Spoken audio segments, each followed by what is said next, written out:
Alright everyone, hello, welcome to the Mushuko Tensei video, and before we start, I would just like to say that it's bullshit that YouTube doesn't allow you to do a fundraiser video unless you have 10,000 subscribers. You know, we're a little short of that, unfortunately, here on Evil Puff, so, They let us make money, but not give money to charity. That's I know, it's insane. stupid, it's really stupid. So anyway, here's a link to a charity called Little Warriors.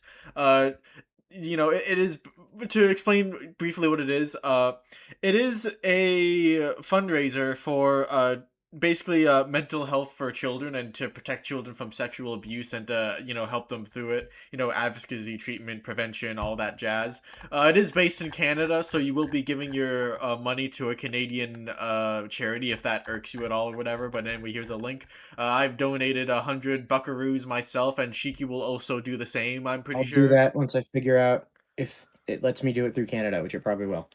Okay, anyway, the reason I want to do this is because A, I thought it'd be really funny if the Mushuko Tensei video had a fundraiser stamp on it, but that I can't do anymore. And B, I've cracked a lot of jokes at the expense of both fictional pedophiles and victims while we watch the show, and I want to make amends because this ultimately Mushuko Tensei taught me that redemption is important.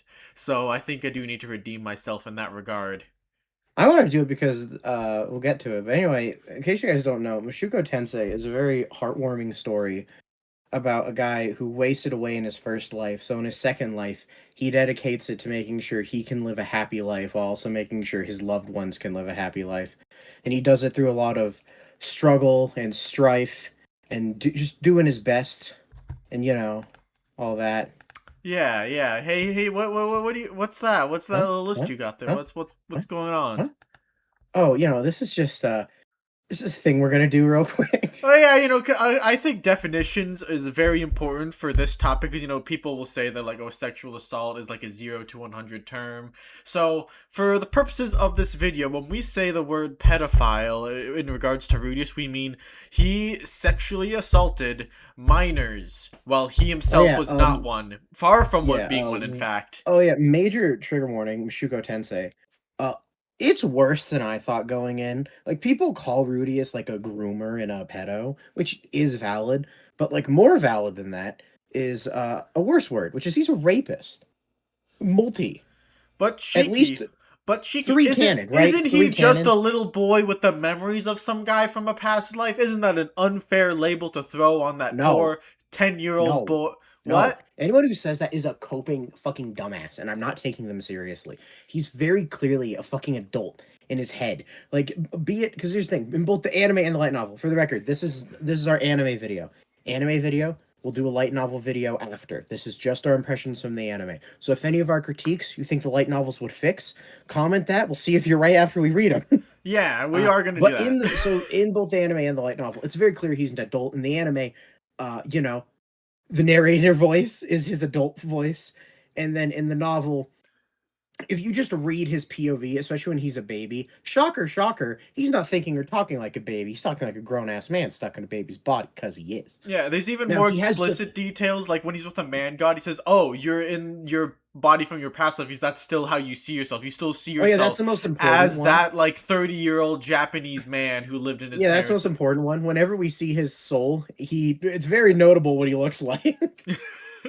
So like that's I don't think anyone who says that is earnestly smart because all they do is point to a scene where after his dad dies, he says, "I was acting like a kid," which not how that works. Listen, I'll give a great example. Hit Chinese jiggle physics game is Endless Zone Zero. Very recently, grown ass woman, so grown she has been through two different failed relationships. Uh, as in, like one died and one they had a falling out, and also she was in a hyperbolic time chamber. I assume Remy is what, like in her 30s. Anyway, she has a scene where this little 20-something-year-old chudling has to yell at her to stop acting like a child. Does that mean this grown woman who's been in several serious battles and grown up, like just as an adult, does that mean she is secretly a baby? No, it means she was acting immature. Also, like I, as a fully grown, like a real flesh and blood 25-year-old adult man, if I was in Rudy's shoes and I was a new parent, I'd be like, all right, party's over, time to lock in, be a real adult, and raise some kids, and like stop being childish, all that jazz. Like that's a Like, normal thing to tell yourself when you become a parent. I was being a kid, I need to grow up does not literally mean you were a child. This is an ancient storytelling trope. People just ignore it because they want to say Rudeus isn't what he is. But Shiki, Ugh. what did he physically do that makes him a pedophile? Like, what scene are you talking about? Okay, what's funny is before the scene, you even have scenes like as early as we'll get into I'll save the Sylphie scenes for Sylphie, but besides that, you have the scene where he meets Ares, a 10-year-old, and within like a month of knowing her, tries to feel up her leg under her skirt, and then 2 years later, because yeah, she's 2 years older than him, so when he was 10, he tried to have sex with her, like just openly, and then when she's 15, so he's known her for 5 years. He's now, what is he when she's 35? 15? He's 35? no, because he was 34 when he died. Okay, so he'd be Plus 13. 39. 47. He was 47. 47, you're right, yeah. Okay, so he's 47, and he has sex with the 15-year-old, which is not a thing you can do if you're 37. What you're doing at that point is rape. But You raped the Shiki, child. she initiated it. She went into his tent at night and said, "You want to do this?" That is a gross thing Mushuko Tensei does, because he does it with the other 15-year-old he sleeps with. When she was 16, he sleeps with children, freak. And in both cases, they do a thing where the girl is coming on to him, and then she whispers the magic words in his ear. For Ares, it was, "I want to have kids with you." For Sylphie, it was, "dig in." And then it's like, oh, well, at that point, he just can't stop himself. He's got to. And then he does.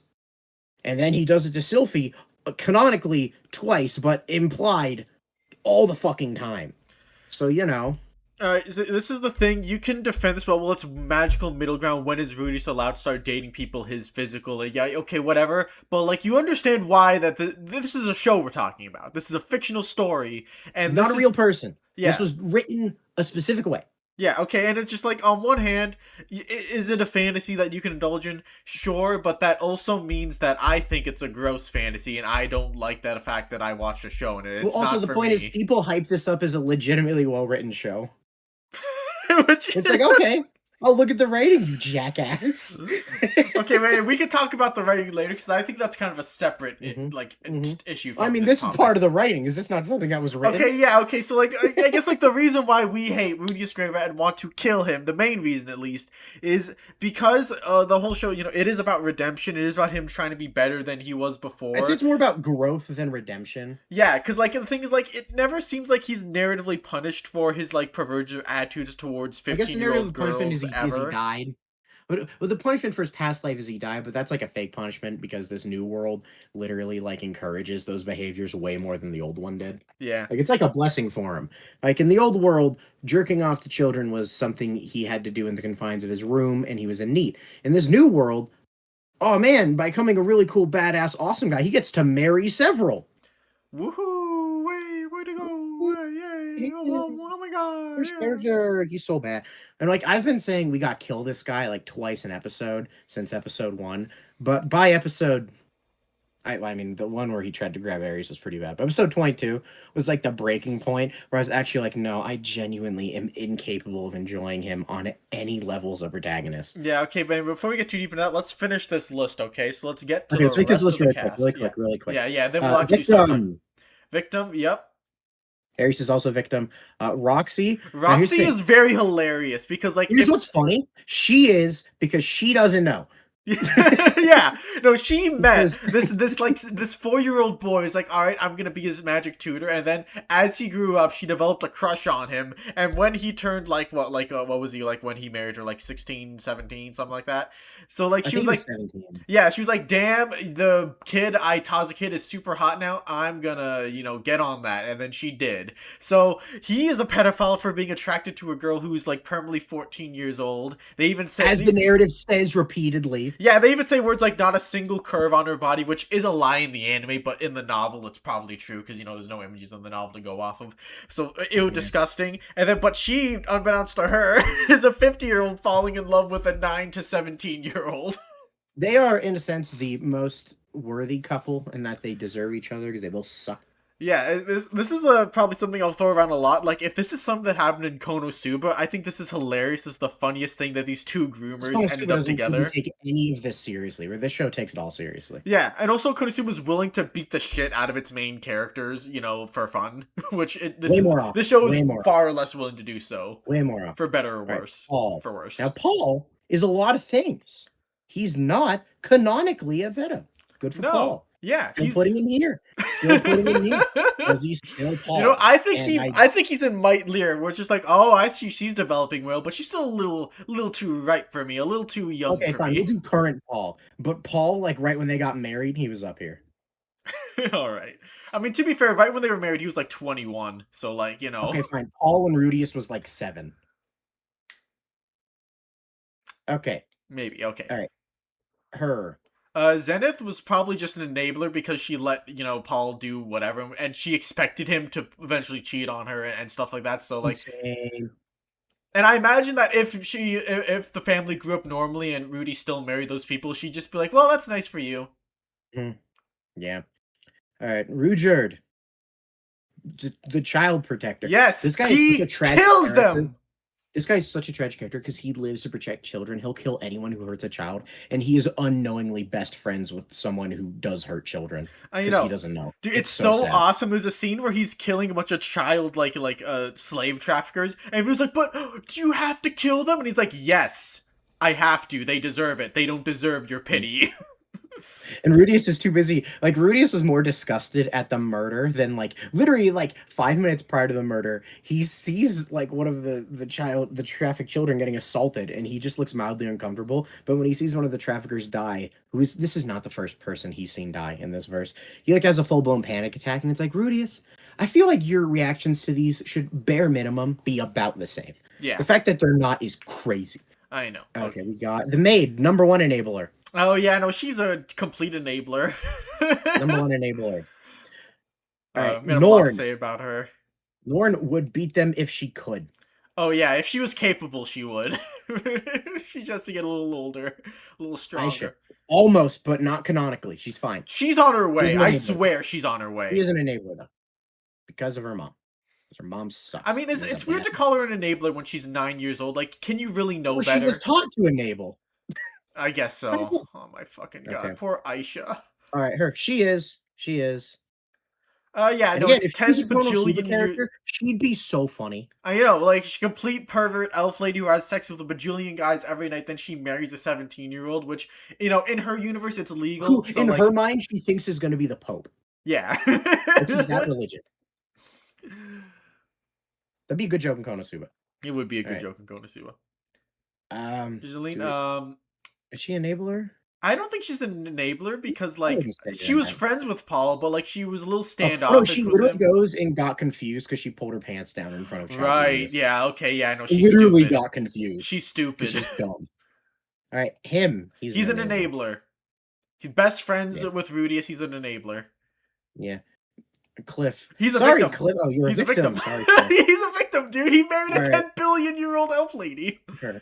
Does she help Rudeus enough to be an enabler, would you say? She's more like a business partner with him, which I feel like is not direct enough. Who's there? I think she's fine.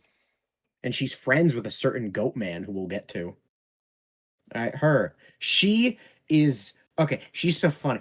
She's so frustrating because she, like, almost saves Sylphie and then doesn't. Yeah.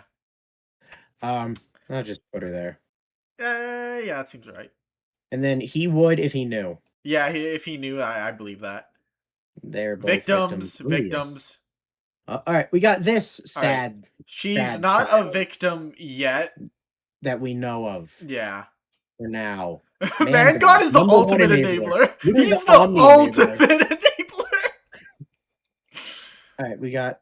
Is that the Dragon King? God? Well, he kills pedos because the only thing we've seen him do is kill Rudeus. He killed one. I kept making the joke. I assume it's going to change. He's going to befriend Dragon God probably, but I assume the twist is going to be Man God is building up Rudeus to kill Dragon God, but then at the end they turn the tables and Rudeus and Dragon God team up to kill Man God. That's my guess. Wait, on second thought, is the prince an enabler? Because he, in his mind, Rudeus is 17 years old, right? So like he doesn't know.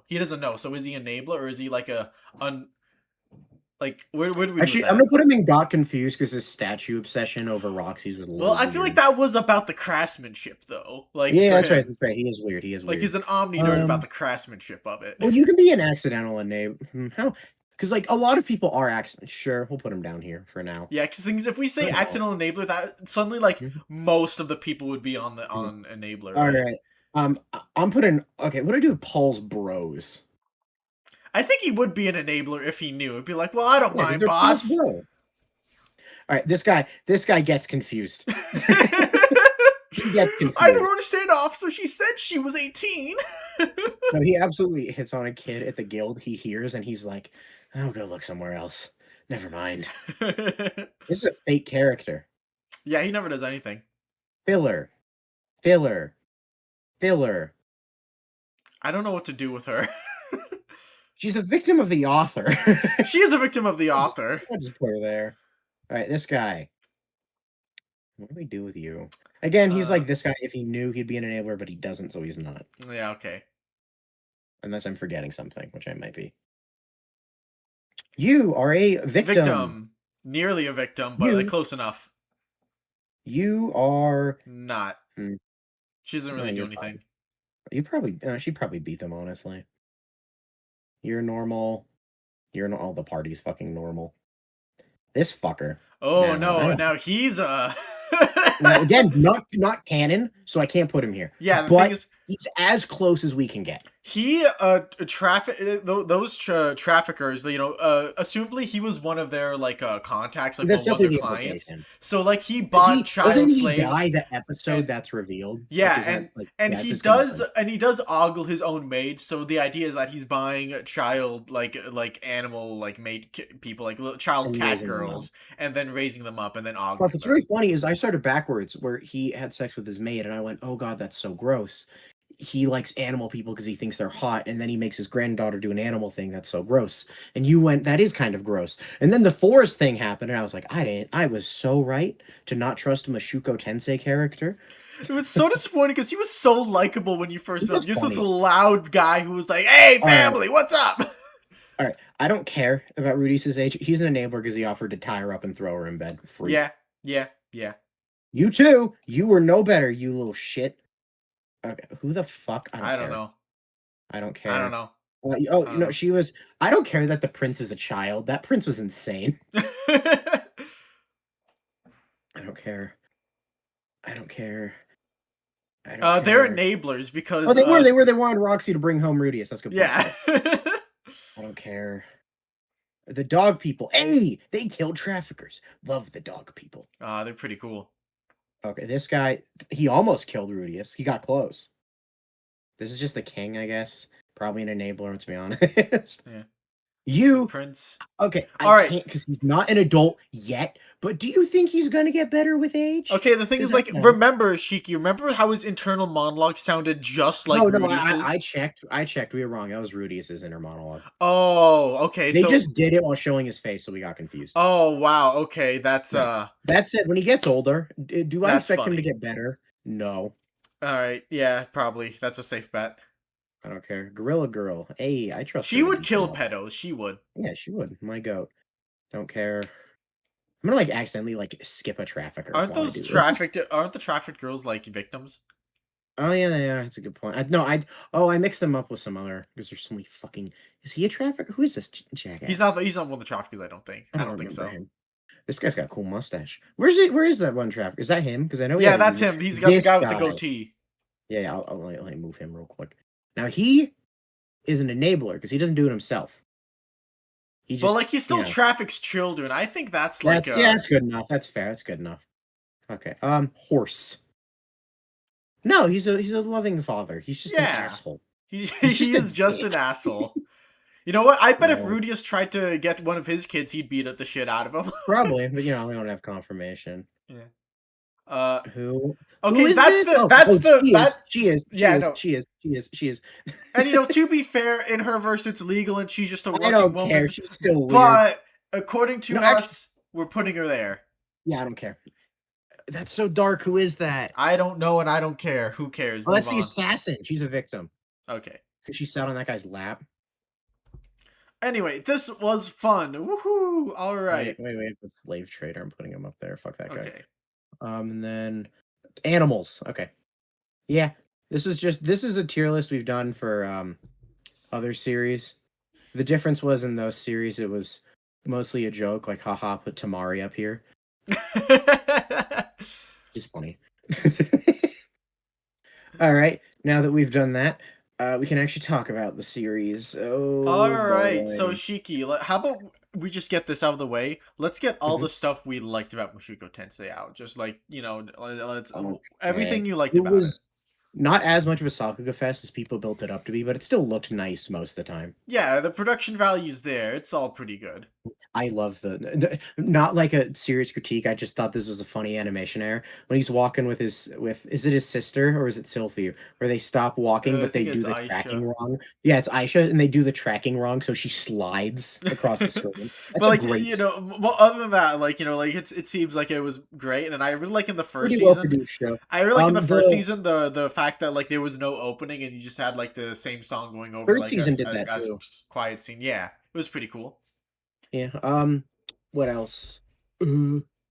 Uh, Rudeus's kid design was pretty good. His adult designs are much like I don't think his adult designs are bad. They're just notably inferior to the kid one. Yeah, Like him when I he's like 13, that's like the pinnacle of his design. yeah. There's a few characters that I think were just like pretty great. Like I really like Paul. Like like he's a scummy bastard and you're supposed to not But like like him. they acknowledge But that. like, yeah, but they acknowledge that he gets put through the ringer as I the have show like goes on. yeah, I have like broader issues with Paul, but it's not with Paul specifically. It's how Paul feeds into a bigger problem we'll bring up later. Yeah, but like I like But Paul's arc for the most part, and I think it's pretty good. And like him like having a fight with Rudeus was like the first like really good scene in this whole anime, and I kind of liked that. I do like I like the thing where like he's simultaneously more wrong than he knows and more right than he knows. Because when he gets talked down, his friend just constantly says, "Well, yeah, he's a kid."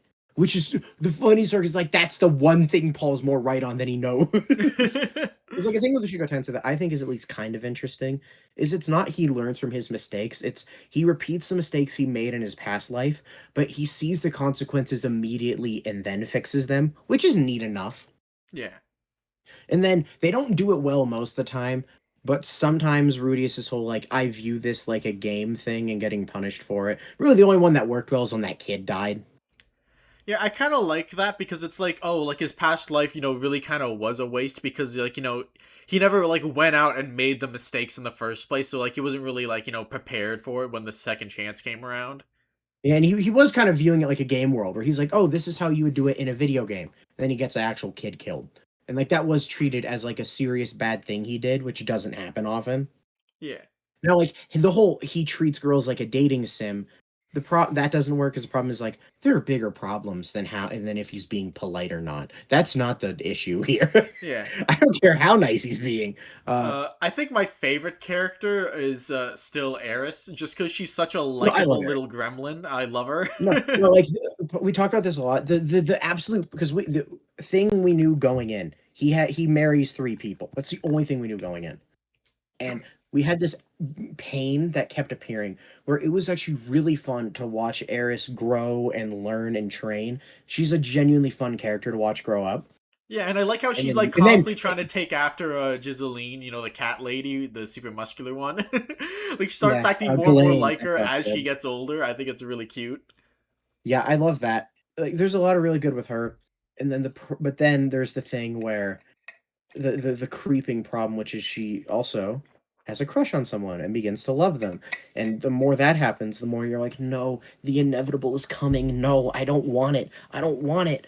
I don't know. It's like genuinely sad. Like you're watching the world's slowest train crash. Like you're I watching a kid live their entire life on a train track. Yeah, but like the two episodes with her training at the dojo was like actually really cool. Like I The liked when first she had one was like really good. The yeah. second one, she talked about Rudeus a little too Well, fucking I much. still like the second one. Like, oh yeah, like the two other like girls, and like they had like a rock paper scissors thing going on, and they were trying to talk to each other about how to Oh get no, it better was at definitely swordsmanship. the best part of the series. Yeah, The problem is just like, this is general thing where like she's dedicated her life to this because she wants to protect Rudeus, which is like, oh, well, I don't like that part at yeah. all. Oh, another thing I forgot to talk about, the thing I like about Paul is that like Paul, like in the scene when he like argues with Rudy, is like actually the same age he was when he died in his first life, and I thought like, oh, Yeah. that's interesting because like this is the turning around point where he's saying I'm gonna be better than I was before. It was cool. Yeah, it was Paul's definitely better taken care of because he was a bad person and the show understood that. Yeah. Other characters. Like I think the slut elf was probably the best gag character.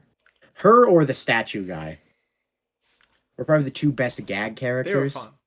Like I have lots of problems with them broadly, but they were the ones I was the most likely to enjoy a gag from, opposed to like the dog and cat girl who were never funny.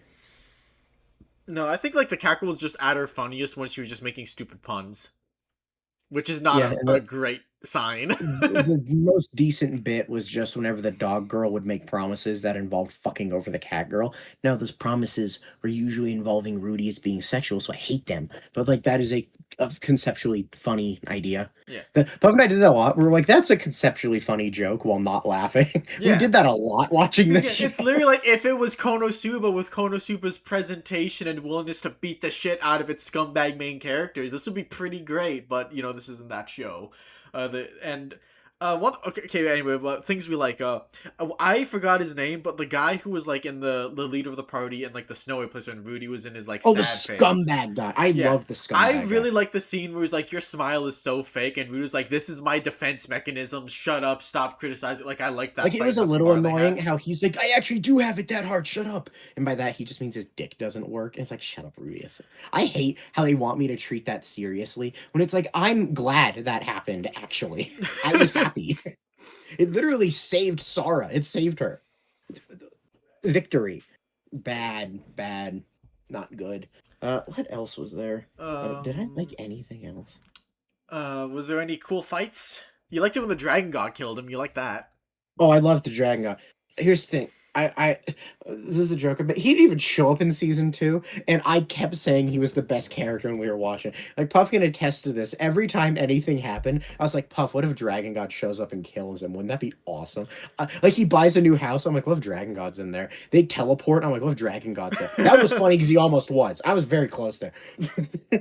But anytime he went anywhere, I was like, what if it's Dragon God though? Wouldn't that be awesome? I'd love that. I guess I like the sword teacher from Eris's arc because it's very clear that because he doesn't know how to beat Dragon God, he doesn't actually know how to train her. He's kind of just trying his best. Yeah. Because they're always like, why don't you train her directly? And it's like, he doesn't know how to train her for this. He's just kind of throwing shit at the wall. That's fun. Did I like anything else? I think the OST. I wanted to say the OST, but I can't remember any of it. I actually really like Shizuka's thing. Like the girl with the mask. Mhm.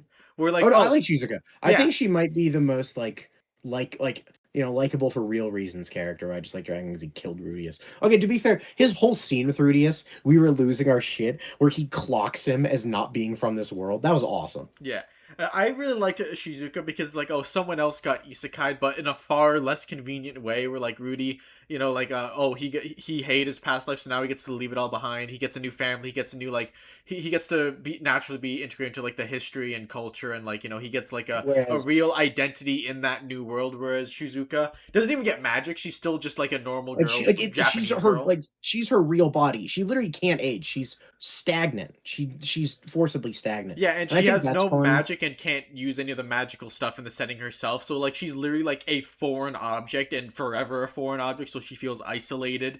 So like she lost everything where like Rudy gained everything, and when they're talking like, damn Rudy, you got it so good compared to her, and like he actually actively feels bad about it. Really, just the annoying thing about her is like, I wish she asked him how old he was because I feel like she'd have some thoughts. I um, do think that and then like there's something about Mushuko Tensei saying that is interesting like that, where it's like, oh, so isekai thing is like a normal thing that can happen to multiple people, and for what purpose it's happening we don't really know, so the gods are playing we some know it game of chess involves with the each other. gods, but we don't really know how. Yeah, but I It's think like, it's kind of Dragon God picked her up and watched after her for a bit, while Man God looks after Rudeus. So there's clearly something going on. Do I care enough to theorize what outside of what I said earlier? No. When it comes off theorizing, it's like, oh, is the trick going to be Man God hates Rudeus? It's like, no, he gave him precog. He wouldn't do that to a guy, like maybe it's like fate stops it so he can't kill Rudeus himself. But there's no reason to give him precog. Like Uh, that's wait, just a free buff. who'd you say gave him precog? Man God gave him precog by telling him to go find the little demon lady. Oh yeah, okay. So Man God is the reason he got precog. Which, you wouldn't do that if you didn't like him. So very clearly, he wants Rudeus to get strong for some reason. Yeah. Is it just to kill Dragon God so he can be the Supreme God? Probably.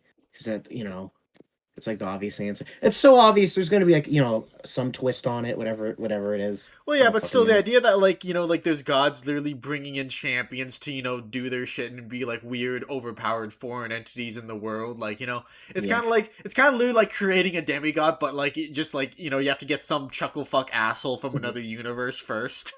Oh, another thing I like conceptually, I don't like any of how it's tackled or all the stuff surrounding it, but just the concept of Norn getting depressed because she is the younger sibling of an isekai protagonist and can't come and has no way of matching up to that is like that's a conceptually fun idea.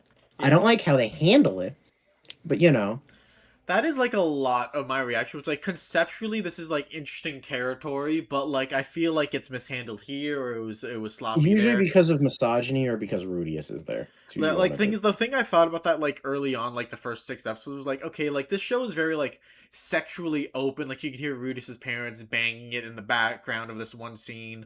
Yeah. There's a lot of characters who are just openly like either perverts or just actually getting it on, and it's like that's like kind of interesting because it is a goal of the show to explore like that side, like as Mhm. disgusting as it is, like assuming that Rudy wasn't 50 years old, like two kids like exploring the idea of having a relationship that is like subsequently like obviously that's a little uncomfortable to watch as an adult, but like like it Yeah, but can like be if it an was handled interesting well, I wouldn't want to throw up. yeah, like I like Evangelion. Evangelion does that. I like Evangelion, and I think it's pretty cool. Yeah, I But feel this like show does Ava. not handle it with the tact that Evangelion did, but like it No, not in the tried. slightest. Not in the slightest.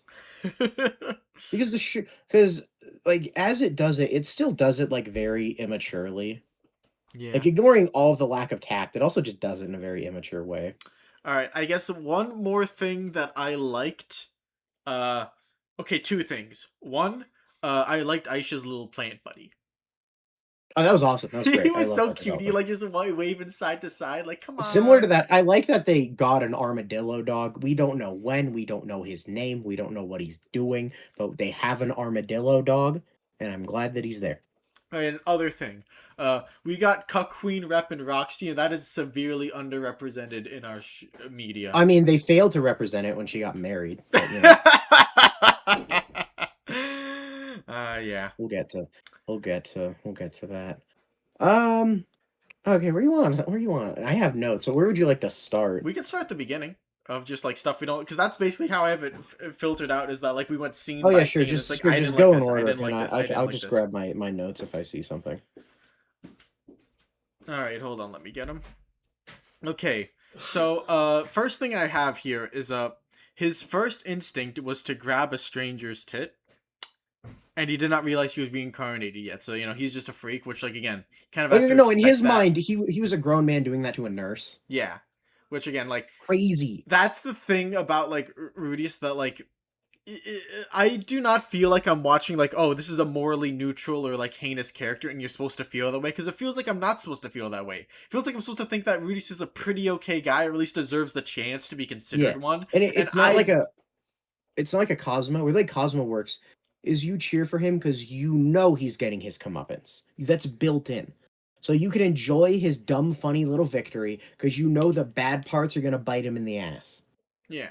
Or like what's the example of like maybe like a morally gray protagonist, but not like one who does like good and bad things, just like kind of like a neutral tone throughout.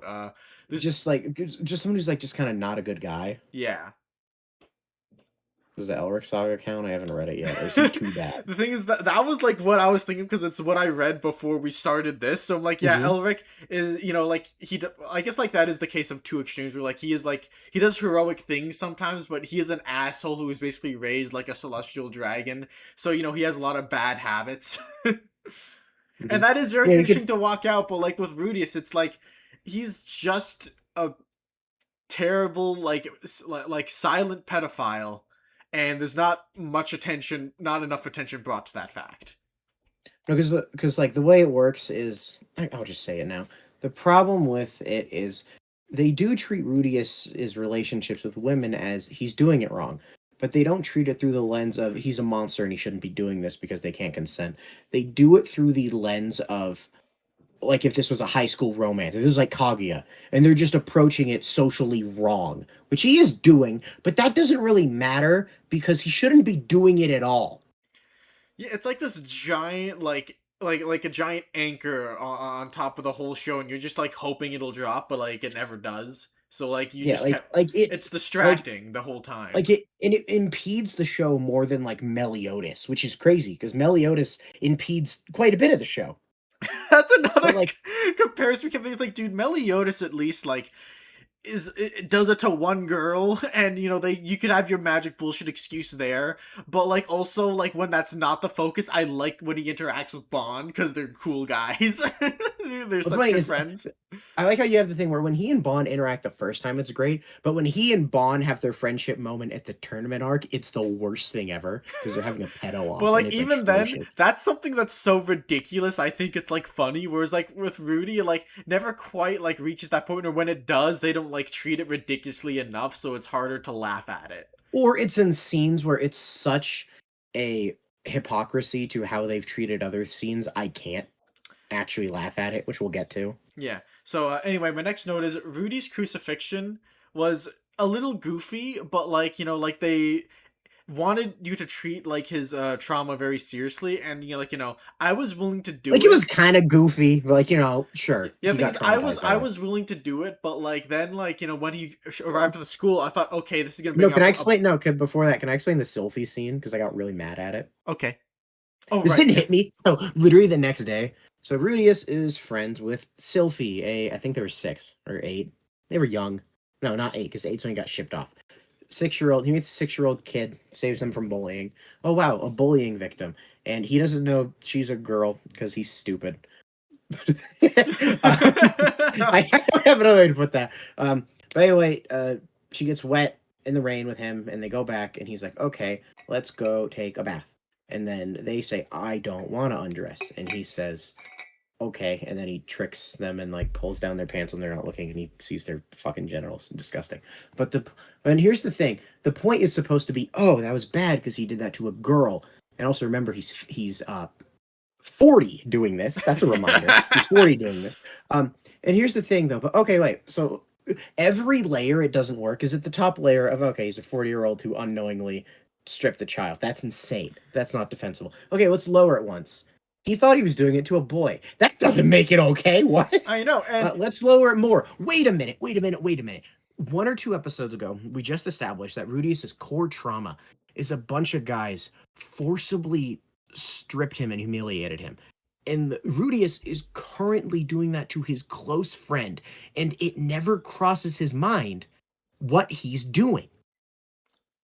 that's the thing about it. Seems like his trauma was just like an excuse Sad for backstory the for sad me, not for backstory. thee. Yeah, literally the sad backstory because like when we reach the school again, Rudy has to go to school. I'm like, okay, this is probably gonna dig up like past traumas. This is the exact environment where he was Mhm. that literally turned him into a shut-in from society and made him fear going And outside his own but no, he's house. completely fine going to school. He's neutral as hell about it. He Yeah, doesn't give a it's shit. just well, But okay, then that and was then and then he easy. meets some cat girls and a dog girl who are really mean, and they broke his lolly statue, whatever, mean, but who cares? Especially because he can fix it with magic. He goes and he finds them and he tries to bait them into attacking him, and they don't. They're like, we're a little more chill now. So he says something racist to them, so they attack him, and then he beats them up, ties them up, drags them to his room, and then assaults one of them, leaves them there for hours, shows off his insane shrine to them, leaves them there for so long they piss themselves, and then the draw humiliating things on their faces and makes them run home. And the joke there is they're both dog and cat girls, so now they call him boss and respect him. And it's like, okay, that is so insane. In Konosuba, I would take it. But in this, it's like, wait a minute, wait a minute. So over the top extreme bullying happens to Rudeus. Poor baby, he's so traumatized. It happens to these two. It's funny and I'm supposed to laugh. I don't understand. Like, what's the difference? And I talked to you about this.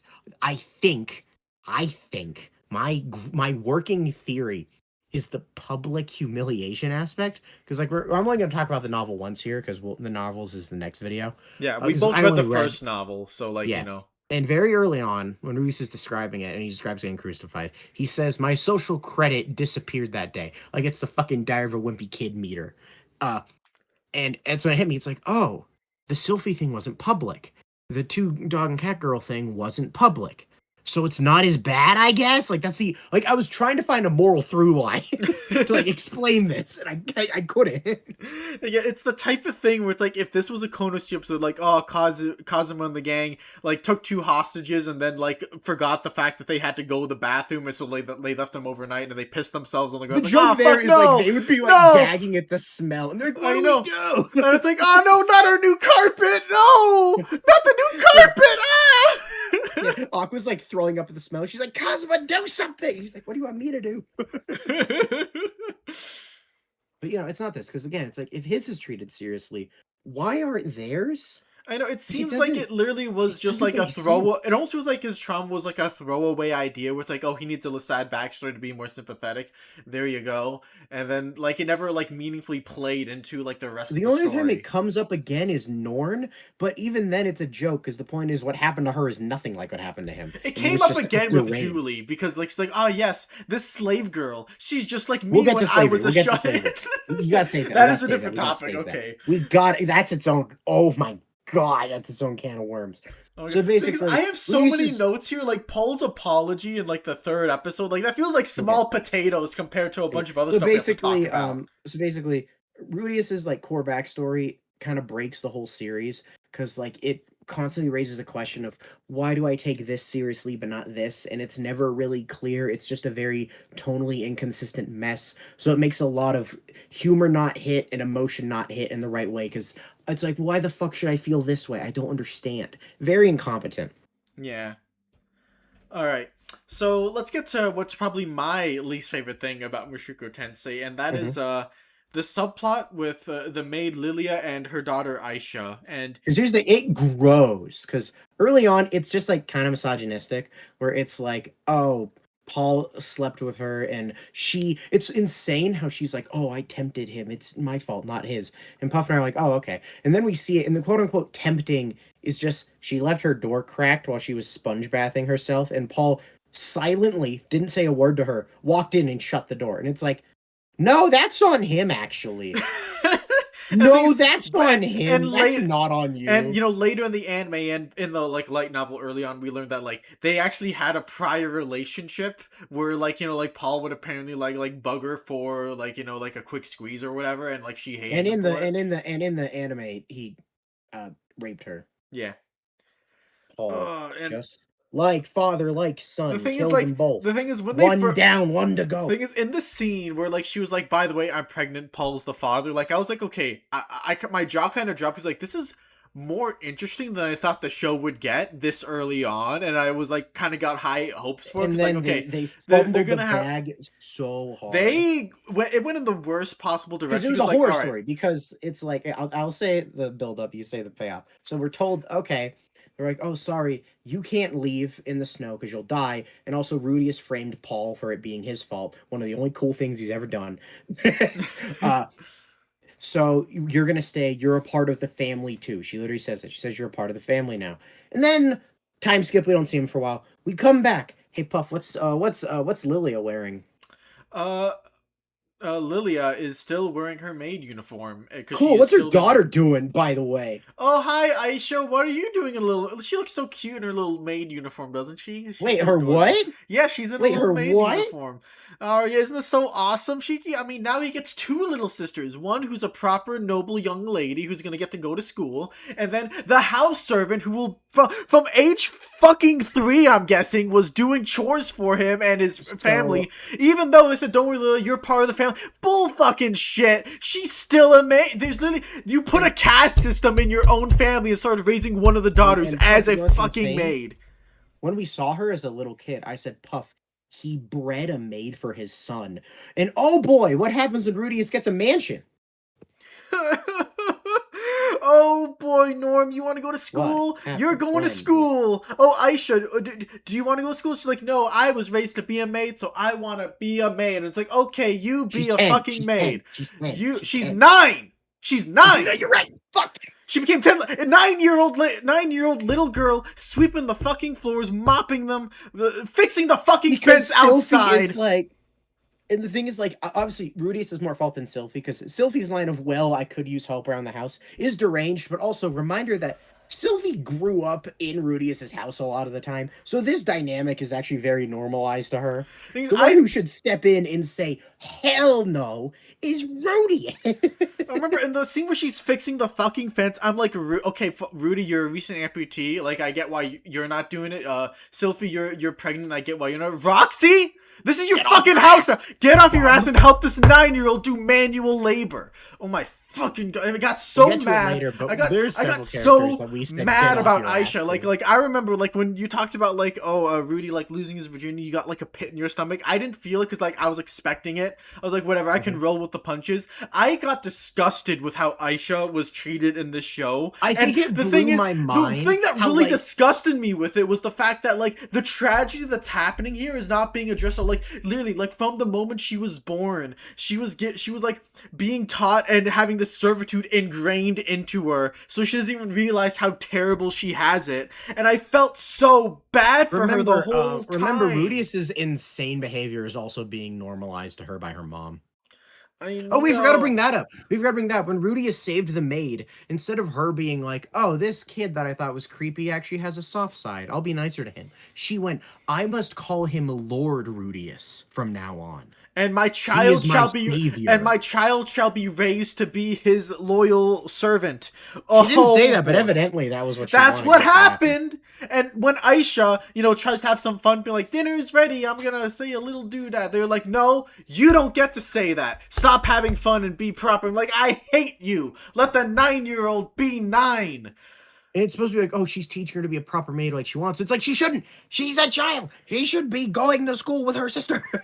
Okay, I remember. Okay, I once like I get what they're trying to do with this subplot, because like I think the idea of like a kind of like dysfunctional or like unnatural. Also, they're doing it for the fetish. Atypical, like dinner, a bath, or me. Yeah, like whatever. An atypical fantasy brought, or not an atypical family brought about by a sleazy dad can be super interesting. Like I have a coworker, and I was just working and shooting the shit with him once, and he said, "Yeah, this weekend's gonna be super stressful for me because I'm having like kind of like a 2-day get together with like me and all of my half siblings. And there's like 3 moms between all of us because my dad was a real horn dog back in the day, and I'm like the only person there that everyone like knows / likes, because some of them really don't like my dad, but he's gonna be there too. Mm-hmm. And like, dude, you sound like that sounds like a super interesting like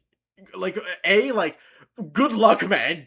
Fuck, dude, you got it tough. And then B, or like that sounds like that could be the plot of a movie that's like really good and interesting. And like I feel like that's what they're trying to go for here. But I hate where they took it. One of the most beloved fantasy series of all time centers around several atypical families. It's called A Song of Ice and Fire.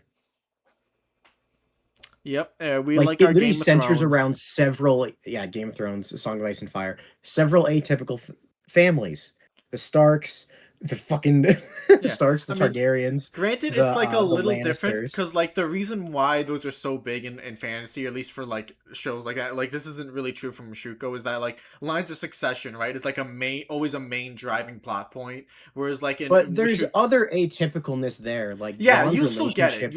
Each sibling varies greatly because he's around the same age as Robb, so they were able to bond together even though Jon's technically a threat to Robb's power. He and Sansa not even once, because Sansa's a lot like Cat, and Cat fucking hates Jon.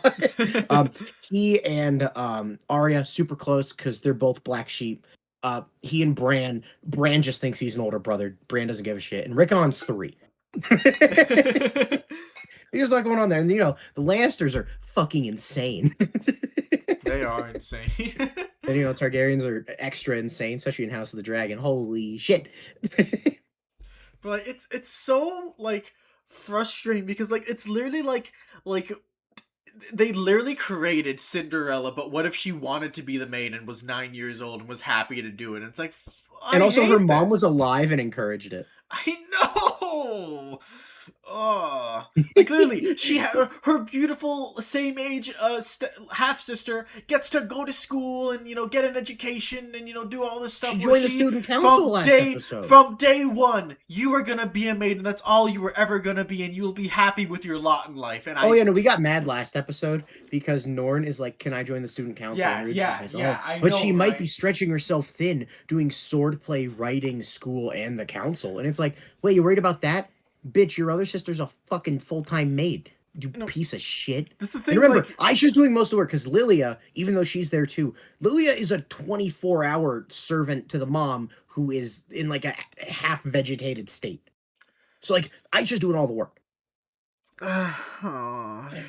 It's like thing is that's the thing. It's like with it's like three-way marriage, and they have a child doing the chores. Yeah, I know. It's like the thing I talk about with the anvil about like Rudy's thing, like you're expecting to drop and it never does, so it's so distracting.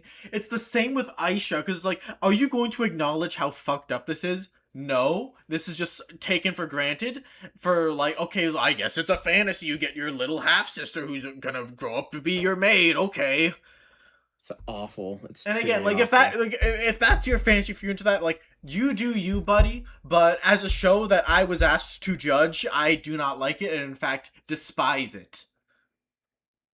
Like it's kind of similar to the Akame ga Kill sequel, where it's like the series couldn't decide if it wanted to be Kingdom with magic or a rape hentai, and boy, believe it or not, those clash a lot thematically. Like again, like there are clearly like attempts to be a Mushuko serious. Tensei's about family. I know, like there are clear attempts to be a serious family drama, and sometimes it's pretty successful. Like I like what they did with Paul, but for the most part, like I think it's shit because of just big glaring flaws like this.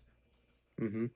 A growing trend you'll notice is that in general, the men are a bit more likable than the women. That's because 1, the series is misogynistic, and 2, all the women are kind of like their writing is kind of fucked for fetishization with Rudeus.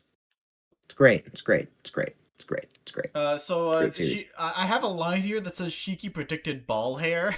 Do you know what that's about? He was just getting older, and he made he saw a hair, and I was like, oh, is he getting hair on his balls? Is that where we're going? And I was right. No, that's a thing we noticed, is that despite how sleazy it is, I could predict what was going to happen at the start of almost every episode.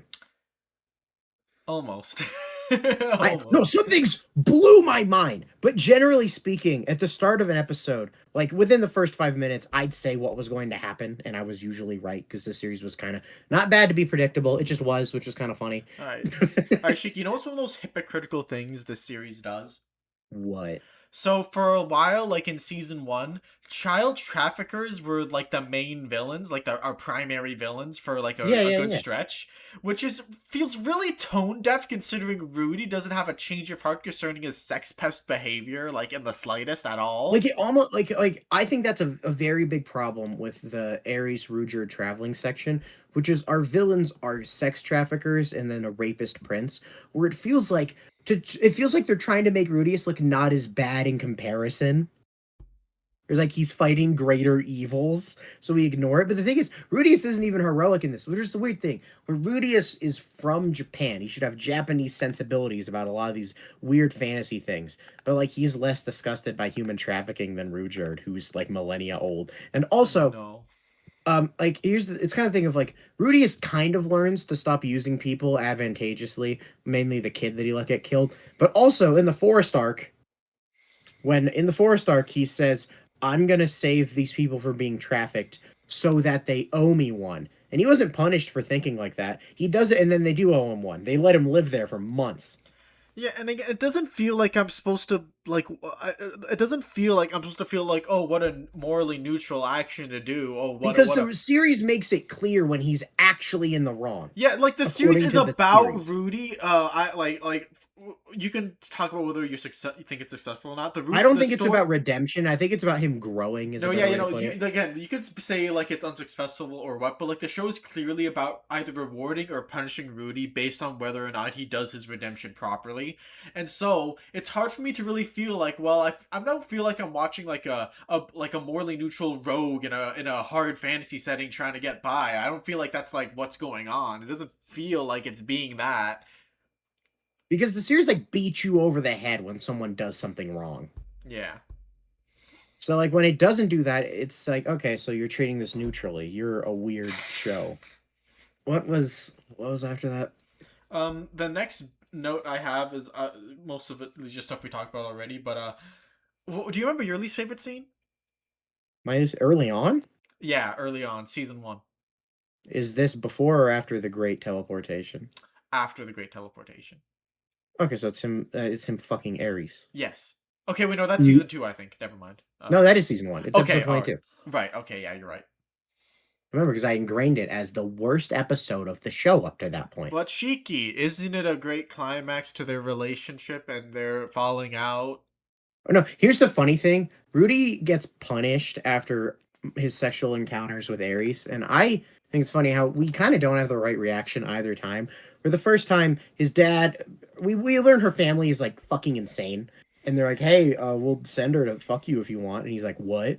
And then they do it, and he's like, I can't because of the political implications. And then he tries to do it anyway because he's a freak, and she beats the shit out of him. Which, here's the thing. Like, let's say Mineta's a perv in MHA, and then he gets beat up. I laugh. I say, haha, get fucked, Mineta. When she beat up Rudeus, I was cheering, which Oh, I is a loved her. different reaction. Eris is still like, well, Get it, she's get it, such get a it. feisty little animal, and I I love love him. her. Kill him. And then similar to that is after he has sex with Ares, and not really, because he's an adult, so he assaulted her. After that, he goes and he feels so lonely. And he goes in a canyon and cries. It was like, cry more, bitch. Fuck you. You deserve this, you piece of shit. Fuck you. Like, I don't feel bad for him. I'm just happy. I'm like, good. I Fuck you. know. You Hit fucking him loser. harder. Hit him Kill again. him. I loved it. Yeah, so like, and the thing is, like, it's weird to say, like, I get like the thing is the series, the way Rudeus dodges the groomer accusations is they separate him. He imprints on Sylphie, fantasizes about grooming her, fucking strips her without her consent. But then, don't worry, he gets teleported away when she's 8, and then they don't get reunited till she's 16. Which, wait a minute, that's still a child. And he falls in love with her and learns she's a woman, which he does by grabbing her butt, which doesn't make sense. He falls in love with her and flirts with her before and then marries her all before she's an adult. So he still groomed her. But then it's even worse with Ares because it's like he knew her from age 10 to age 15, and during that cycle they agreed that they would have sex when he turns 15 and she turns 17. So that was just an successful attempt. Yeah. Just it worked. So the separation doesn't fucking matter. It's supposed to be the separation of like, oh, it might not technically fit the definition, but that's still what he did. Like the series does that a lot with with the girls where it's like, oh, they came on to him, but he was still the one who took control in the end. But because they came on to him, so he's not a rapist, even though they're children. So yes, he is. This is a terrible show. It's hard Like that's the to thing. Like, how am feel. I supposed to enjoy Rudeus's dynamic with Ares when he's predating on her the whole time? I want her to get away from I him. know, and I remember like when we were like watching it, it's like so clear that like she like acts like a child and she acts like a child and he doesn't. Because like she'll be like, "Oh, look at this cool big mountain," and he'll be like, "Yeah, that is a 12-year-old." Yeah, he'll be doing like Yep. business talk with Rudeus, who's 5,000. Yeah, I Like know he has she. more like they regularly show that he has more in common maturity wise with the 5,000-year-old than he does with Ares. I know. Oh. It's a Like it just makes bad it so much show. like more of a gut punch because like that's clearly like she's convincingly written like as a young girl, like as a kid, and Yes, so like when you see it, I was like, you don't know he's 50. Stop it, he's 50. You that deserve is so kind of much thing of like better. every relationship with Rudeus is hard to appreciate because it's like if they knew, if Rudyard knew, he'd kill him. But cheeky, wasn't there epic symbolism in the scene where they got it on? Oh, Puff, I remember that was literally the part where I wanted to There throw was up. the No, no, tense let pole me do it. Let me do it. Let dividing me do them, it. the Let me do it. Let me do it. cinematography. No, let me do it. Let me do it. So that's it. They're divided by a pole because they're not on the same page. Because Ares is like, my dad died. I want to have sad dead dad sex, a certifiable method to get over grieving in this universe. And he's like, no. He literally says in his inner monologue, I'm drinking. She's probably been drinking. She's depressed. I would be taking advantage of her. But then she says, come on, you like me. Your dick's hard. And he doesn't say anything. And then she leans over and says, I want to have kids with you. And he pounces her. And then the divider switches from a wooden board to Rudeus's red wine spilling between their legs to symbolize. And I remember I wanted to throw up there because I said, hey Puff, that's supposed to symbolize a fucking virgin bleeding because it's her first time having sex. And then that is what it was, because that's how they treated it later. Yes, And then they it do it was again with Rudy's Sylphie. virgin blood. It was her virgin blood. It was both their virgin blood. It's so fucking gross. And then they do it again. They fetishize that again with Sylphie. It's so fucking gross. So they do that, and I wanted to throw up the whole time. And then what's funny is that scene then haunted season 2 because it was the beginning of the opening. Yeah. Every time you're like, oh, you think, oh, you're starting to like Rudeus? No, you're not. No, you're not, fucker. Remember who we're dealing with. Fuck this guy. I, I loathe him. It really is like, it is the case of like, the good writing makes it worse. It's like Ares is so well written as a little kid that you like watching growing up, that the Rudeus connection hits so much harder. If she was a nothing character like the fucking gnome, it's like, okay, that's gross, but I don't give a shit about these Yeah, like characters. But I let's say he I just care a did that with lot. like let's say he just did that with like the dog or the cat girl. It's just like, well, I mean, like I don't really give a shit. It's like scummy of him, but you know, whatever. It's gross, but I don't care about But because anything it was happening here. Eris who like I liked, it was like she's so cute. She's I like how she did like the I beat up that one guy. How she's a little fucking animal with a sword. She gets so mad and likes to bite people sometimes when she's desperate. And she takes after Giseline because Giseline's a cool big buff sword lady, She and punches the she's trying to she get abs like her. It's so cool. in season 2. She literally pulled a Zoro versus a Shanks versus Mihawk. It was awesome. Literally Shanks versus Mihawked her ass. That was a great scene. um, so yeah, it's but then it's just like a fucking creeping curse. It's so disgusting. I hate it. I remember like when Rudyard is leaving, Norn is like, I want to go with you. And it's like, do it! Go with him! It's safer. Please. What was So next in the anyway, notes? like that led into one thing that like I thought was interesting like initially, and it's Rudy's erectile dysfunction. And I was like, I cheered. I was not expecting that, and I was like, okay, Well, I this is. cheered because it stopped him from having sex with another 15-year-old. I actually started second guess like, wait, so like, is this his narrative punishment for having sex with an underage girl and taking advantage of her? Is this what's happening? Is it finally going to acknowledge this? And it But no, it like was trauma. sort of did, but like not enough, or in a way I thought was satisfying enough, because like Well, the no, whole it's again point. the thing where like it doesn't care that he's an adult who did it with a child. They just treat it as another awkward romantic thing. He and Ares did he and Ares both, it was like, it was like under bad pretenses. He kind of didn't want to and was drunk. She was depressed. Like, it was bad pretenses. So Ares awkwardly left because she's a fucking 15-year-old and doesn't know what to do in this situation. And that emotional awkwardness and trauma, poor baby, his fucking pedophile victim ran away, poor baby, caused him to not be able to get his dick up. Good, but like, Again, it's the thing where it's like if Rudy really was just like a 15-year-old boy, and like, oh, like the love of his life, like came on to him when he was 13, and then she left, and it left him with like abandonment issues, and then he got erectile dysfunction because whenever something kind of sexy happens, it reminds him of that night. It's like that would be fascinating, but you're 50 and you lost all my oh, sympathy. I was also thinking about how male focused the show is, and that even when his dick doesn't get up, Rudius is still very clearly Sexually lustful in the charged. scenes. but it never crosses his mind that there's plenty you can do without your dick. I'm glad he doesn't, because the less Rudeus sex scenes, the happier I am. But it did cross my mind of like, wow, this is a really just like male centered show. Like it didn't even cross him or I assume the author's mind that like there are other things you could be doing. Right? Just finger banger, man. If she really wants it, just do it. You know, it's Rudeus Take like centered, so 10. they It'll can't take be. like 15 minutes. Just do No, but it. it's Rudeus centered. You know, I'm glad they didn't because I don't want the less Rudeus is in contact with women, the happier I am. All right. I just thought that was an interesting fuck up.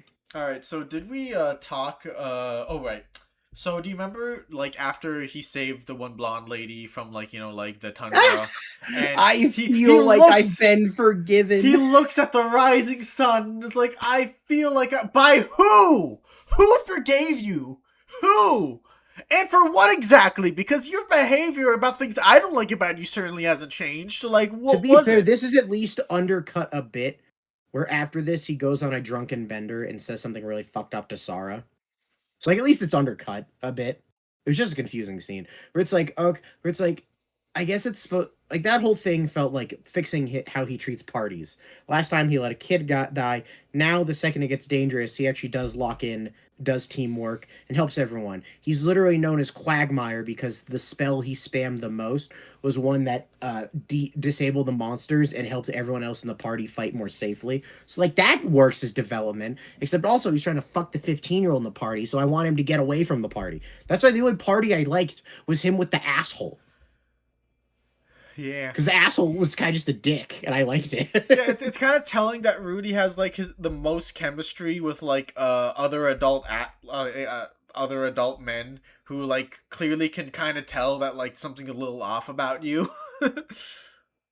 Yeah, like he gets, and also that like Paul and him are also like sleazes. Like Paul loves going to brothels. No, not Paul. Paul loves cheating on his wife. Asshole loves going to brothels. And it's like, yeah, notice how the people Rudius gets the closest with are sleazy grown men, because that's what he is. I think that is at least individually isolated a well done concept. What's All right. next? So you want to talk about Rudy and his take on human trafficking and slavery? Okay, so this blew my mind. Slavery is mentioned for the first time by Sylvie of all people. Insane. She's Yeah. like, "Hey, Rudeus." No, because Rudeus is like, "Yeah, my friend can't make sculptures," and she's like, "Oh, I know. I have a solution that I heard about in the Capitol." And Rudy's just like, "Oh shit, what is it?" And she's like, "Slaves." And it's like, "Oh, this is really interesting. This is a scene in which someone who grew up in a society where this type of thing is normalized is being confronted by it from to someone who is in a society where that type of stuff is heinous and disgusting. Right? How does he And react? I wait, hold on. I Oh, remember when Sophie said that she looked a little bit uncomfortable and said like, "Oh, this is we're something like, some she knows people it's like might do," kind of and a she like weird you can taboo see her thing. eyes like kind of glance away, like yeah, it'd be like this is what some people. So like it's kind of an uncomfortable subject to her, even if like she's accepted. But It's she's just bringing it part of her up because society. this is what one royal did, and we're helping another royal. It's like, maybe it's a valid solution. Rudius just puts his fingers to his chin and goes, "Oh, I never thought of that." And it's like, huh? Rudy, you And he's stopped like, "Sure, child let's go to." traffickers like last season. What do you mean? And What? he goes, What? "Oh, sure, let's go today." And she's like, "Okay, I'll take you." And then they go. And what do? It's like an aquarium date. Like they walk around and gawk at all of them. They go and look at a male slave. And she's like, "Whoa, his dick is so big." And he's like, clearly a virgin. And it's like, these are slaves. And then Rudius goes and they find, and Rudius is like, "All right, I've determined we need a child slave. Take me to your child slaves." So they do. He finds one and he takes her out and he looks at her and he looks at her sad eyes and he goes, she she's given up on life, just like. And when he says that, you're like, "Oh, is he gonna relate this to a fucked up thing he saw?" And he goes, "Just like me when I was a neat." And it's like, are you kidding me? Are you fucking shitting me? You're equating you being a neat by choice to this 6-year-old slave. And then it gets worse. He brings her out and he says, "Hey," he puts his fingers to this child's throat and says, "Hey, want me to kill you?" And you're like, "What is going on?" Don't worry, guys. He explains his thinking. When you're that low, even if you are freed and given a job, not even freed, he just says if you're given a job, he doesn't even consider freeing them. Even if I gave the people here jobs, because they don't have the will to live, I wouldn't be helping them. And then this is bar for bar what he says and why he shouldn't free slaves. I can't save her by forcing her to do something against her will. Rudeus, honey, dumbass. They are slaves. Everything in this whole thing is against their will. You fucking buffoon. Thing is, if he like maybe said that to like Norm when she, locked herself in a room. Well, they do. No, when he compares himself to Norm, that's way more reasonable. Yeah. But like, that's a slave. She was turned into property. She lives in a cage. Just there's only so much she can do. No, and then literally the way he words it is like they'd be better off dead than freed, and it's like that's literally like a talking point from like the fucking South in the Civil War. You demon. They wouldn't know what to do with their freedom. It's isn't that also the house elves in Harry Potter? It is the house elves. It's like it's so weird because it's like he's from our world. Why is he like this? Like, he's more extreme than the people there. But then don't worry. She says, I do want to live. And he's like, great, I'll give you a new life. And then we go outside, and then it's like, what's your name? She's like, I don't have one. And it's like, oh, look, her first step towards a new life. She'll get to pick her own name because she's her own person. No, they name her herself like a dog. They name her after the prince's dead brother and change it to fit the gender. Awesome. So, do you know why Rudy liking slaves pisses me off? Like, the reason why it does the most? Because he's from Japan?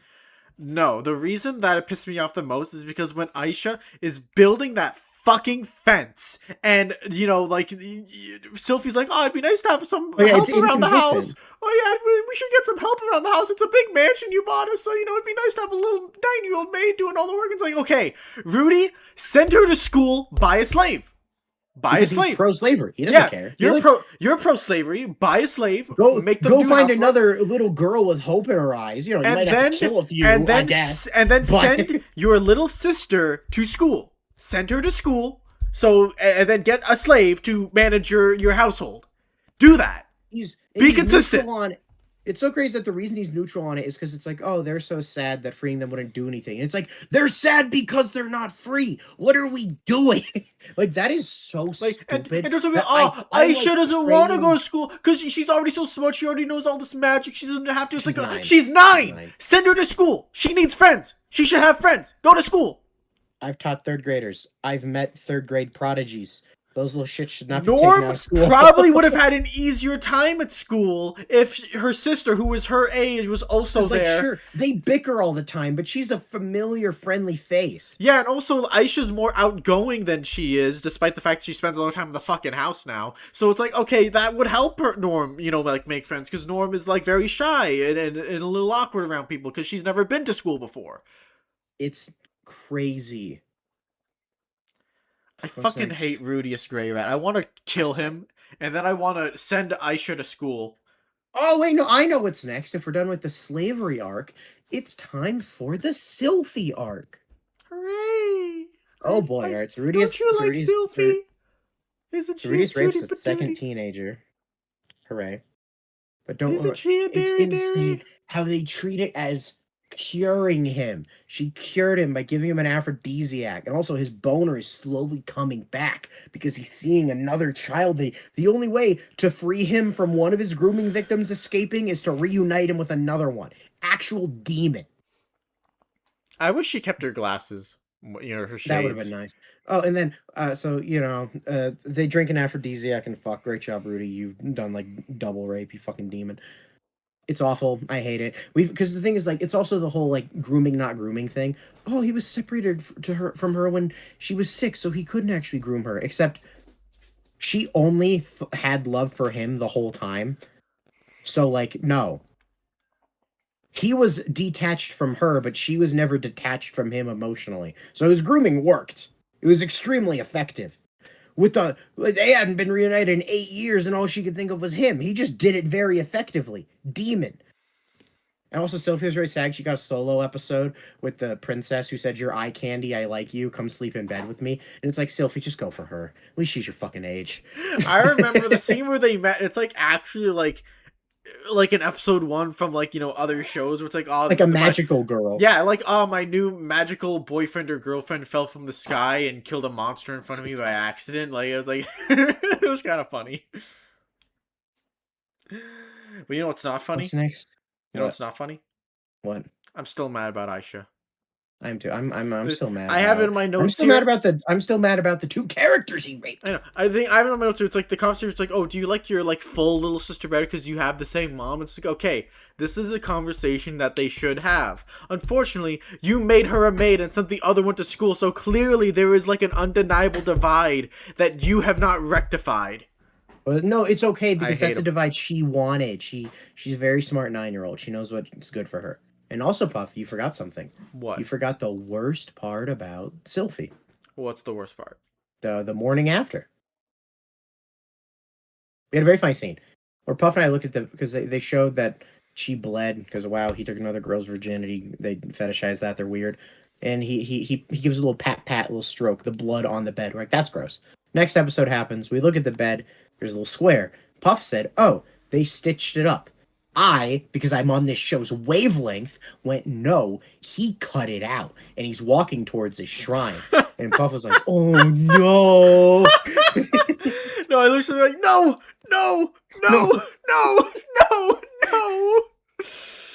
The thing is, like, that is... We haven't even brought up the shrine. To be fair, that shrine is the one thing, it's like, this is so absurd, I will just laugh at it. It's so absurd that I can only laugh at it. That's, like, honestly, like, the only real thought I have about it is that it's stupidly funny. But also, like, you know, it was still the grossest thing ever. It is really gross. It's like, oh, hey, well, I think the grossest thing is when he was, like, looking at Roxy's body and said, like, whoa, there's no curves whatsoever. Look at the sexy ass silhouette. Look at the subtle sexuality there. Because, oh, my best guy ever is describing someone with similar proportions. Yeah, he was. Freak. At least with him, it was a clear joke. Rudy just does it. Ugh. That's just his earnest feelings. The novel's worse, but the show does. What's funny is you can tell the animators are fighting the novel because he's like, "Oh my god, she's perfectly flat. She doesn't have any hip bend. She's literally a toddler." No, I remember that scene. I literally screenshot like, "There's a clear hip bend here. You can see like that indent between like her belly and her hip." The animators aren't as freaky as the novel. They can't bring themselves to be. That said, one very uncomfortable thing is after they get married, Roxy, without her hat, looks a lot more like a kid, and we get a lot more downward angles looking at her, and it's like, like, when they leave the wedding, it's like, that's a 10-year-old. Like, fuck you. I hate you, you piece of shit. That's one other thing that, like, might be okay about this show, is that, like, you know, like, Roxy's backstory, I've heard a lot of people actually say that, like, that's, like, kind of a decent, like, metaphor for, like, having autism or growing up with some, like, learning disability, because, like, you know, like, everyone... she couldn't talk to everyone? Yeah, because everyone in her hometown are telepaths, and she's the only one who's not, so it's, like, there's, like, a bunch of... You could say that's, like, almost like a metaphor for, like, they have a bunch of social cues, or that, like, she's not picking up on. Just any type of general ostracization, because it could also be, like, a literal disability that lets you not talk with people, like being deaf. Yeah. Like, they have to make things very clear to her if she wants to be part of a conversation at all, which, like, not everyone wants to do. Like, they have to speak a way they're not used to, because they're used to not speaking out loud. Yeah. That said, I don't care because of all the other stuff with Roxy. What? What's wrong with Roxy, pal? We'll get to her. We're not done with Sylphie. Dude, wasn't it so funny when she hit the horse with lightning? Wasn't that funny? I did laugh my ass off. That was, like, the funniest part of the whole show, because you're like, oh, this happened after, like, such an earnest, like, scene of, like, Rudy finally going outside, and the horse that he rode on to get his, his confidence dies! No, it lived, unfortunately. He almost died! So while that happens, okay, so after the Sylphie thing, he has successfully fucked another teenager, and this time he marries her immediately. I hate him. He does that, and then we get to the domestic life, which is Rudy's an asshole. He bought a whole mansion without telling her, and then it was so overwhelming she cried and said she wasn't worthy of this relationship, which is an ongoing trend with Sylphie, which is that she is a human doormat. Oh no, absolutely she's a doormat. Like you said it, they had to start with her as wife number 1 because if they started with Eris, there would never be a wife number 2. There would not be. It No. just would not happen. I'm not even sure there would be with Roxy, because I think Roxy was only so nervous because she knew the position she was in. The thing is, like, if Eris was number 1, you'd have to, like, literally become her best friend before she'd even consider it. Also, you'd be a concubine. You wouldn't be a whole full-on wife. It's Ares. She's not letting Yeah. that shit fly. But whereas, like, they make Sophie, like, so insecure about her relationship with Rudeus that she does just let him kind of do whatever. He buys a mansion without asking her, and she cries and feels bad that she's not worthy of him. Instead of being like, you didn't ask me before you bought a mansion for us, the normal response. And then guess what? That was actually dickish of him because he can't do chores. He's a man. And she literally says, this is too much housework for me. I need help. Oh, really? The whole It's a good mansion? thing. Little He bought for Aisha's the coming 2 of here. you? Aisha to the rescue. Child Awful. labor. Child labor. I love child labor. Also, remember that he didn't pay her till she asked. Oh, I forgot about that. What do you mean you were paying her? She's doing manual labor as a 9-year-old, and she's your kid's sister. Mm-hmm. I hate Rudeus Yeah. Greyrat. I want to kill him. Ugh.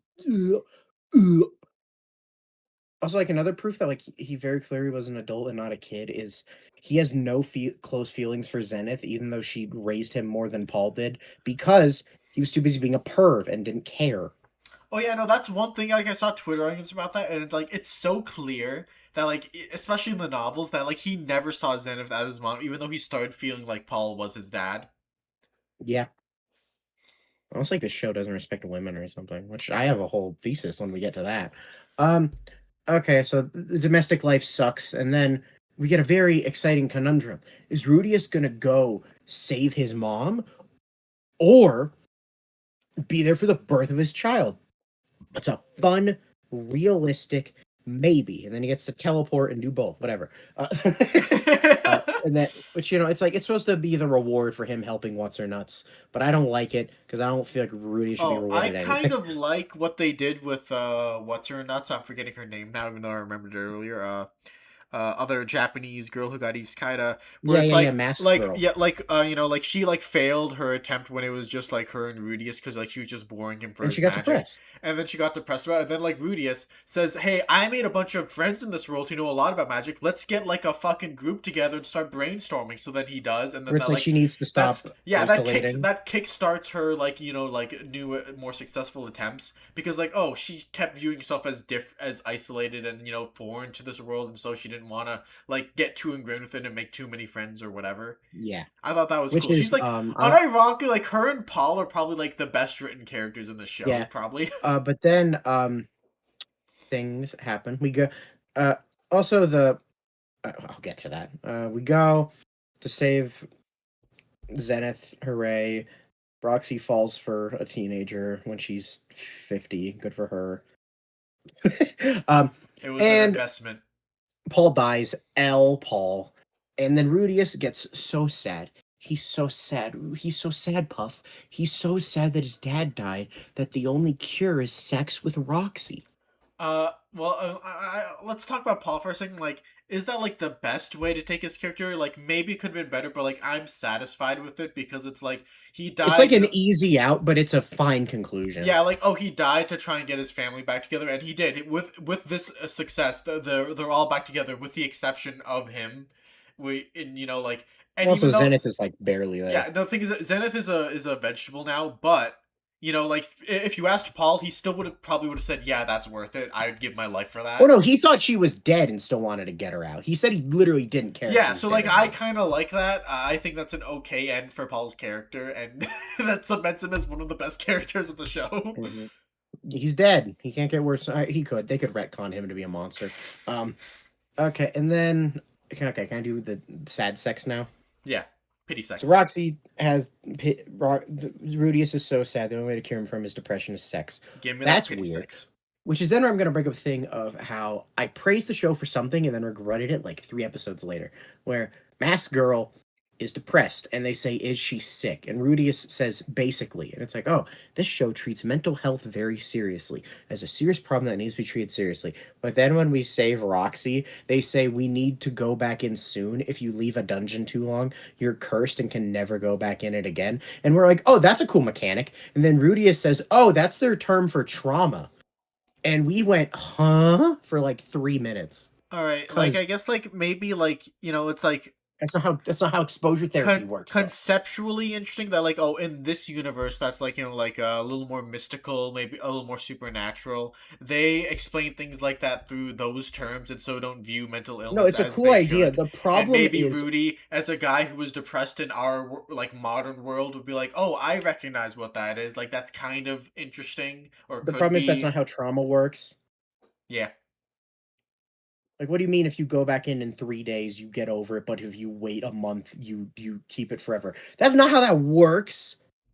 Exposure therapy needs to be in a controlled, safe setting, and also it doesn't matter if doing it right away doesn't automatically mean it's going to more likely to work. In fact, doing it right away increases the odds that you're not doing it in a safe, controlled enough environment, and you're more likely to further the trauma or re-traumatize them. Shut the fuck up, Mushuko Tensei, you stupid fucking show. Why didn't you include that dumbass line? And then I'm justified in thinking it can't handle mental health topics actually, because then the cure for his depression is just sex with fucking Roxy. Hell yeah. Penny sex. It's treated very seriously. No, it's treated very seriously because when they get back, the way he convinces Sylphie to agree is he's like, she saved me.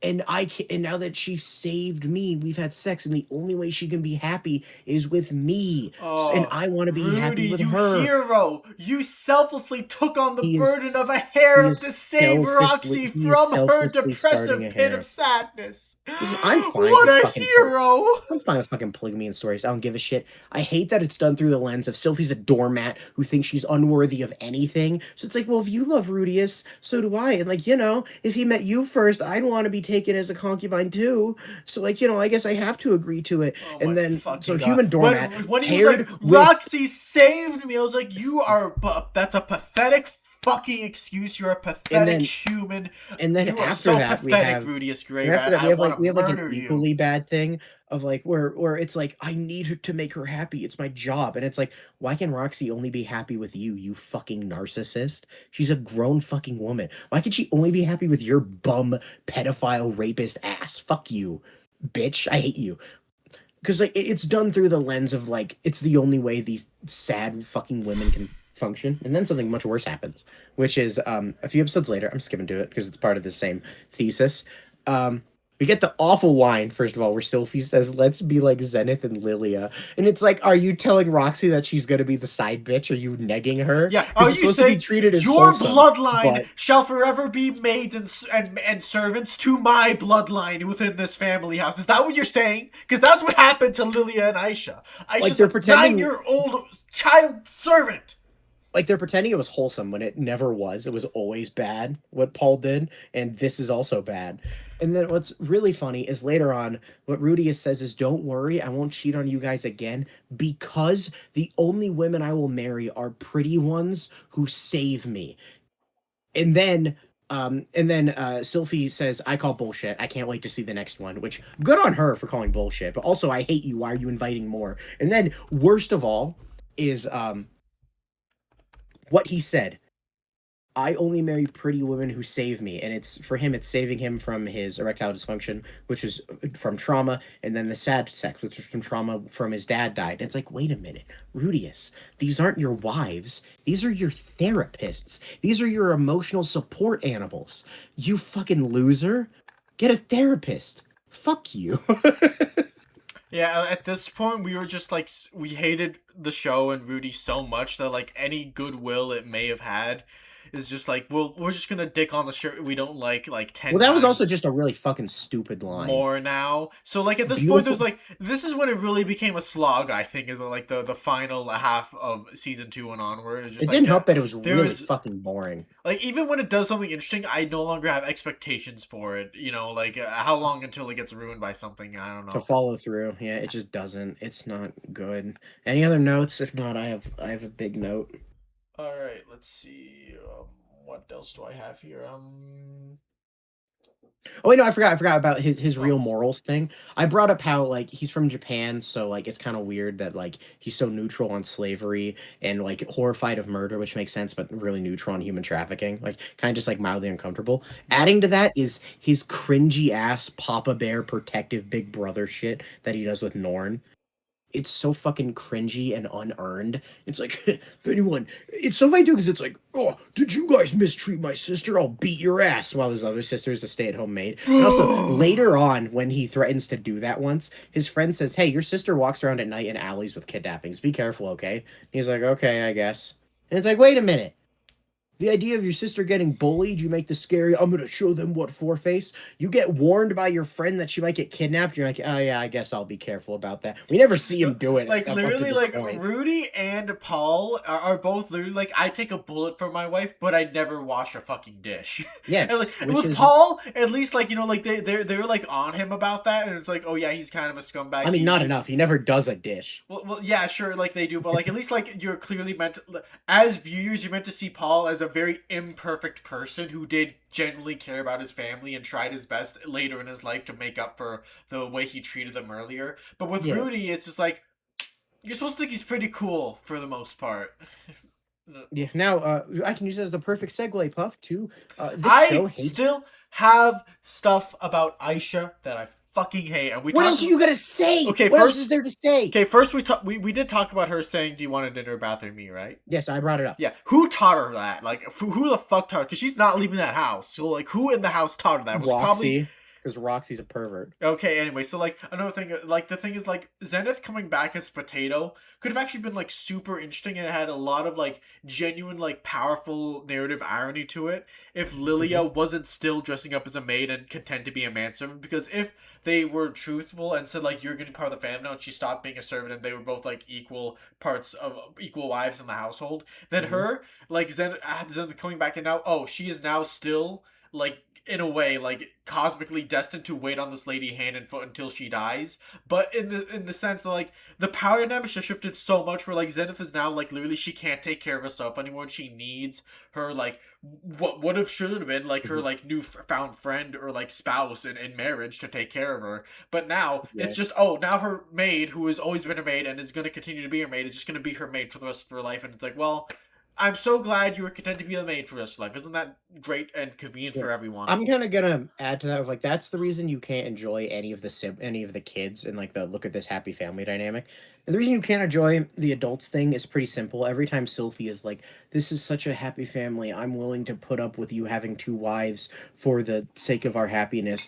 Oh, this is such a happy house. Thank you for buying me this big house. Oh, I love Roxy. I'll buy her this new hat." All of this is done out of devotion to the 50-year-old that raped her. So like every single scene is like, no, this is fake. This isn't real. This is terrible. And I hate it. And when Eris comes back, it's going to happen with her too. All of her sword training, you were able to ignore it, but that was the undercut of she's only doing this because she wants to protect the fucking 50-year-old who raped her. She wants to protect his life, and she's worried she can't. So she's callousing her hands, training for 5 years. She spends the last 5 teenage years of her life training for that sack of shit instead of fucking enjoying her life. Like, goddamn, like, goddamn, instead of dedicating her smiles to Rudeus, what if she made real friends and the things that made her happy were her fucking friends? But no, it's the fucking freak who assaulted her because this show fucking sucks. So bad. I think it was really funny when her rival was like, "Hey, I bet you're still a virgin because you do nothing but practice swords all day." And she was like, "No, actually, I'm not." Her smug face was awesome, but then you remember who it is. I know. Priscilla was like, "Yeah, get her, Eris." But I'm like, "Oh, I forgot how that happened."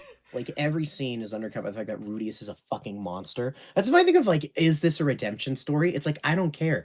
His otherworld self is way worse than his Earthworld self. Like, he's a way worse person now. He was a freaky bum before. Now he's actually, like, harming people. Next is, Puff, can I finally talk about how the show hates women a lot? You do it, pal. Okay, so at first, it was kind of just, like, small things. Like, there's a lot of random one-off comments that like degrade women, or like there's this bodyguard knight and it's like, well, she's more of a stay-at-home wife than a bodyguard. You're like, that's weird. Or like this cool adventurer Rudeus knew, we meet her again and she's like, oh yeah, I'm also a wet nurse. It's like, okay. It's like they do it for all of them is the problem. Like with the sole exception of Jelaine, every single one has like a little undercut to them being like cool and fully masculine. And really the pinnacle of that is season 3. He's walking around with Sarah in the woods and she goes, I don't see many female teams at the high ranks. And Rudy is like, oh, that's interesting. And the conclusion they reach is there's no female teams at the high ranks because at the high ranks, you only care about skill. And it's like, hey, show. You didn't say gender exclusive teams. You said female exclusive teams. What do you mean by that? And what's funny is this is in a setting where both magically and physically, there is no difference. Not as far as we can tell. No, the physically strongest people, excluding fucking gods and the guy born with super strength, like the physically strongest people we know are like the male sword god and Ghislaine. And the strongest people we know, Rudeus's age, excluding again the magical freak, is Eris. Hell, his top 3 sword students, the top sword students we meet, 3 of them are girls. Only one's a boy, and he's easily the weakest out of the group. Yeah, and one of the other masters was a lady, like an old lady, in fact. So yeah, she was old as fuck.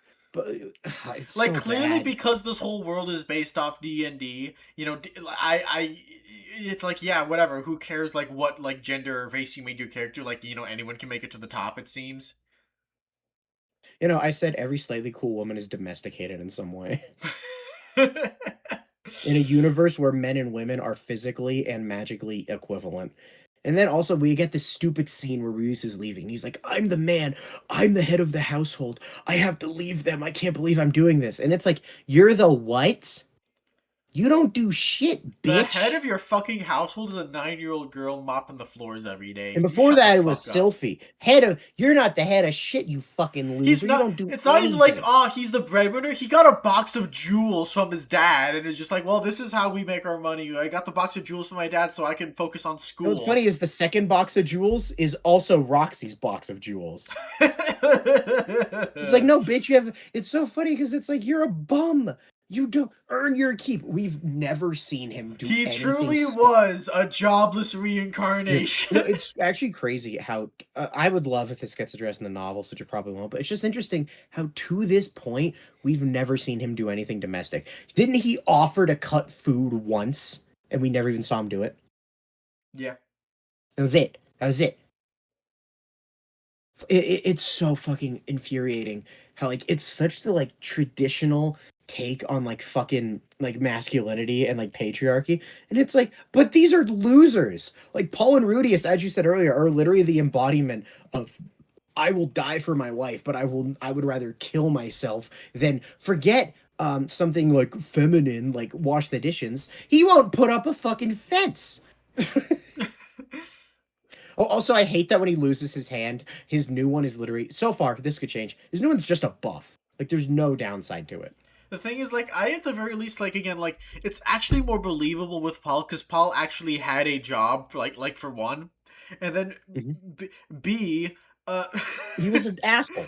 Yeah, the series acknowledges, like, his faults, is far more willing to, like, highlight his faults than it is Rudeus's, so, like, it feels like this is a, like, better take on this idea overall than your main fucking character.